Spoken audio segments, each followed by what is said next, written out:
क्या कोई इंसान अपने ही परिवार के 14 लोगों की जान ले सकता है, वो भी बिना किसी रीजन के? हिंदुस्तान के इतिहास का ये पहला ऐसा केस था जहां पर एक ही परिवार के 14 लोगों को मौत के घाट उतार दिया गया, वो भी बिना किसी रीजन के। जब मैंने ये स्टोरी पहली बार सुनी, जब मैंने इस न्यूज के बारे में पहली बार जानकारी ली, तब मेरे लिटरली गूज़बम्प हो गए थे ये सोच कर कि आखिर क्यों बिना किसी रीजन के 14 लोगों का गला काटकर उनकी हत्या क्यों कर दी गई। अगर आपकी उम्र 18 साल से कम है, आप कमजोर दिल के इंसान हो, तो मेरी आपसे रिक्वेस्ट है कि प्लीज इस वीडियो को अभी स्किप कर दो, वरना आप पूरी रात ये सोच कर परेशान हो जाओगे कि आखिर ये कांड करने की क्या जरूरत थी, क्यों एक ही परिवार के 14 लोगों को मौत के घाट उतार दिया गया, वो भी उन्हीं के घर के सबसे बड़े लड़के के द्वारा। जय हिंद दोस्तों, मेरा नाम है वीर और मैं लेकर आया हूं आपके लिए एक और क्राइम की सच्ची कहानी जो सुनकर शायद आपके होश उड़ जाएंगे। शुरू से शुरू करते हैं। महाराष्ट्र के पुणे में एक जगह है जिसका नाम है थाने।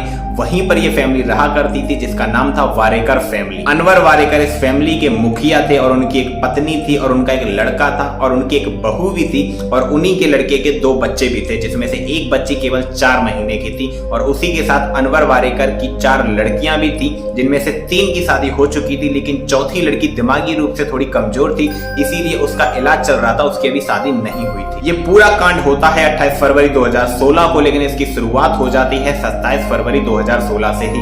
इस पूरी कहानी में जो सबसे कंफ्यूजिंग कैरेक्टर है, सबसे ज्यादा डिस्टर्बिंग कैरेक्टर है, वो है इस पूरे परिवार का सबसे बड़ा लड़का जिसका नाम था हसनैन वारेकर।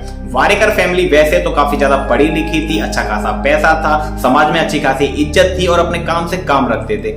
लेकिन क्या हुआ ऐसा जिसके बाद वारेकर फैमिली के ही सबसे बड़े लड़के ने इस पूरे परिवार को मौत के घाट उतार दिया। वारेकर फैमिली में सब कुछ ठीक चल रहा था, सब कुछ नॉर्मल चल रहा था, जैसा हमारे और आपके घरों में चलता है, सब कुछ नॉर्मल थे, सबके साथ अच्छे रिश्ते थे।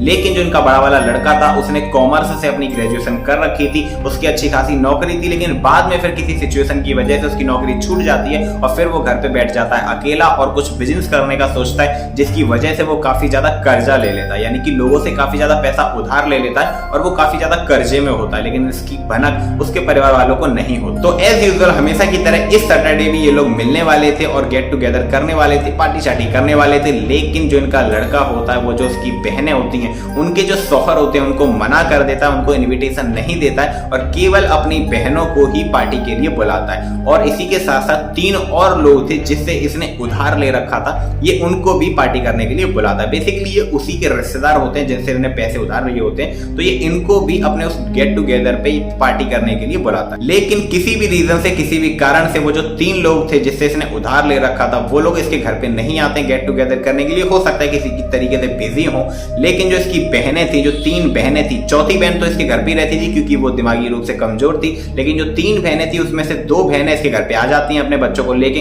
एक बहन नहीं आ पाती है। तो ये जो लड़का होता है हसनैन वारेकर, ये उसको उसके घर से लेने जाता है बाकायदा और उसके बच्चों को लेकर आता है अपने घर पे। और हमेशा की तरह सब लोग नॉर्मली पार्टी वगैरह करते हैं, खाना पीना खाते हैं, कोल्ड ड्रिंक वगैरह मंगाते हैं, उसके बाद सब लोग सोने चले जाते हैं और उसी के बाद पूरे कांड की शुरुआत होती है। तो उस कोल्ड ड्रिंक के अंदर एक नशीली चीज मिलाई गई थी हसनैन के द्वारा, जिसको पीने के बाद पूरी फैमिली एक एक करके धीरे धीरे सोना चालू कर देती है, बेसिकली बेहोश होना चालू कर देती है। और फिर हसनैन निकालता है वो चाकू जिससे उसके घर वाले बकरा ईद वाले दिन बकरे की बलि दिया करते थे, और उसी चाकू से फिर वो एक एक करके अपने पूरे परिवार को काटना चालू कर देता है। लिटरली रात के 2 या 3 बजे वो लड़का अपने पूरे परिवार को एक एक करके काट रहा होता है। और ये चीज आप लोग जरा अपने दिमाग पर जोर डालकर सोच कर देखो, इमेजिन करके देखो कि आप अपने घर पे हो, आपके घर पे सब रिश्तेदार आए हुए हैं और रात के 2 या 3 बज रहे हैं, पूरे घर में शांति है और सडनली एक इंसान एक बड़ा सा चाकू लाता है और एक एक करके आपके सभी घर वालों को काटना चालू कर देता है। तो ये चीज कितनी ज्यादा डिस्टर्बिंग हो सकती है, कितनी ज्यादा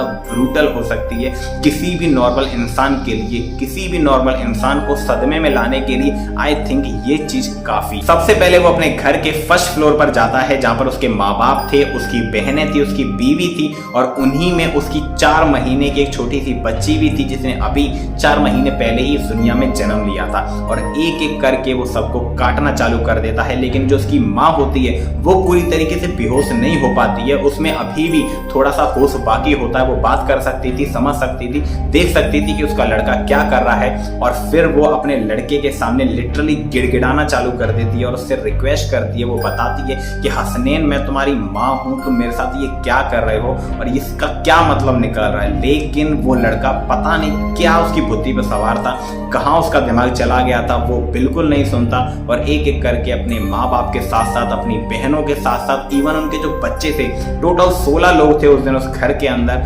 उनके साथ साथ वो सबको काटना चालू कर देता है। उसकी बीवी भी पूरी तरीके से बेहोश नहीं हो पाती है और वो अपनी बीवी को भी चाकू मारता है, लेकिन उसकी बीवी फिर भागना चालू कर देती है। फर्स्ट फ्लोर पे थे ये लोग, फर्स्ट फ्लोर से नीचे ग्राउंड फ्लोर पे आने की कोशिश करती है, लेकिन ये अपनी बीवी को सीढ़ियों पर ही पकड़ लेता है, सीढ़ियों पर ही पकड़ कर ये उसको सीढ़ियों पर ही काटना चालू कर देता है। जिसकी वजह से जब पुलिस घर के अंदर गई थी तो उन्होंने देखा था कि उसकी बीवी सीढ़ियों पर ही कटी हुई मिली। और जब ये अपने फैमिली मेंबर को काट रहा था तो उनकी चीख पुकार सुन के इसकी बहन, जो कि ग्राउंड फ्लोर पर थी, वो ऊपर जाने की कोशिश करती है। लेकिन जैसे ही वो आधी सीढ़ियों पर पहुंच पाती है तो वो देखती है कि उसके खुद के भाई ने एक चाकू से उसी के पूरे परिवार को काट डाला है। और जैसे ही वो लड़का इसको देखता है तो वो इसके पीछे भागता है, इसके ऊपर एक चाकू मारता है और वो चाकू लिटरली इसकी बहन की पूरी गर्दन पर घूम जाता है। मरती नहीं है, केवल गर्दन कट जाती है, 1 इंच का फासला रह जाता है वो नस कटने से, जिससे उसकी बहन की मौत भी हो सकती थी। फिर वो लड़की जैसे तैसे वहां से भागती है, नीचे वाले ग्राउंड फ्लोर पर एक रूम होता है, उसमें जाके अपने आप को लॉक कर लेती है और जोर जोर से चिल्लाना चालू कर देती है। किस्मत से उसी कमरे में एक खिड़की थी जिसकी मदद से ये उस खिड़की पर चिल्लाना चालू कर देती है। ये ज्यादा चिल्ला नहीं पाती क्योंकि ऑब्वियसली इसकी गर्दन पर चाकू लगा था जिसमें से बहुत ज्यादा खून निकल रहा था। और उसी दौरान इसका भाई गेट पीट रहा होता है, चिल्ला रहा होता है कि अगर तूने गेट नहीं खोला तो मैं तेरे छोटे से लड़के को भी जान से मार दूंगा। लेकिन ये इतना ज्यादा डर चुकी होती है क्योंकि ऑब्वियसली यार इसने सब कुछ अपनी आंखों से देखा होता है कि कैसे इसका भाई एक एक करके सबको काट रहा है। और उसी वक्त उसको एक स्टील का गिलास उस कमरे में रखा हुआ मिल जाता है और वो उस स्टील के गिलास को लेकर खिड़की पर मारना चालू कर देती है बहुत तेज तेज, जिसकी वजह से वो इलाका थोड़ा ऐसा था जहां पर रात को भी लोग कम ही सोया करते थे, थोड़ा गांव जैसा इलाका था। तो जो आसपास के लोग थे जो अभी भी अपनी दुकान चला रहे थे या फिर रास्ते पे जा रहे थे, वो लोग इसकी आवाज सुनते हैं और वो लोग इसके पास आते हैं और देखते हैं इसकी हालत कि ये पूरी तरीके से पागलों की तरह चिल्ला रही है, इसकी पूरी बॉडी खून से लथपथ है, गला कटा हुआ है। और वो इससे पूछते हैं कि क्या हुआ क्या नहीं हुआ, तो वो बताती है कि भाईजान ने सबको काट डाला, भाईजान ने सबको मार डाला। इस तरीके से वो बेसिकली चिल्ला रही होती है। तो वो लोग बोलते हैं कि ठीक है तुम गेट खोल के बाहर आ जाओ, हम तुम्हारा यहीं पर इंतजार करते हैं। तो उसने बोला कि मैं बाहर नहीं आ सकती क्योंकि भाईजान चाकू लेकर गेट पर ही खड़े हैं, जैसे ही मैं बाहर जाऊंगी तो वो मुझे भी मार डालेंगे। फिर जो इसके आसपास के लोग होते हैं वो लोग एक दूसरे की मदद से जो खिड़की होती है जहां से वो चिल्ला रही होती है उस खिड़की की रॉड वगैरह काटना चालू करते हैं, बेसिकली खिड़की उखाड़ने की कोशिश करते हैं और कैसे भी करके इस लड़की को उस खिड़की के द्वारा घर से बाहर निकाल लेते हैं। और उसी दौरान कुछ लोग पुलिस को भी कॉल कर देते हैं, कुछ लोग एम्बुलेंस को भी कॉल कर देते हैं। तो उसके बाद इस लड़की को जैसे वो ये सब देखती है, खिड़की से बाहर आती है, फिर वो पूरी तरीके से बेहोश हो जाती है। फिर इस लड़की को हॉस्पिटल जाके एडमिट कर दिया जाता है और उसी के बीच पुलिस को भी कॉल कर दिया गया था। पुलिस मौका पर आती है, पुलिस घर का दरवाजा तोड़ती है, घर के अंदर एंट्री लेती है और फिर जो पुलिस देखती है वो शायद एक ऐसा इंसिडेंट था, एक ऐसा सीन था जो शायद एक आम इंसान अपनी जिंदगी में कभी भी नहीं देखना चाहता। जैसे ही पुलिस घर के अंदर एंट्री लेती है तो वो देखती है कि पूरे आंगन में खून ही खून पड़ा हुआ है।